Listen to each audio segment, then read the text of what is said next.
8 വയസ്സുള്ള കൊച്ചുമോൾക്ക് രാത്രിയിൽ മിക്ക ദിവസവും ശ്വാസം കിട്ടാതെ ചുമയും ശ്വാസം മുട്ടി ഇൻഹേലർ നെബുലസ് ഉപയോഗിക്കുന്നു.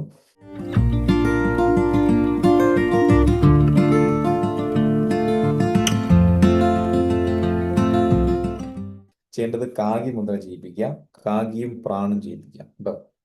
ഷോൾഡർ പെയിന് വായുമുദ്ര ഷോൾഡർ പെയിൻ ഇങ്ങനെ ചെയ്യാം. 2 കൈയിലും 3 മിനിറ്റ് റൈറ്റ്, 3 മിനിറ്റ് ലെഫ്റ്റ്. ഈ കൈയിലും 3 മിനിറ്റ് ലെഫ്റ്റ്, 3 മിനിറ്റ് റൈറ്റ് കേട്ടോ.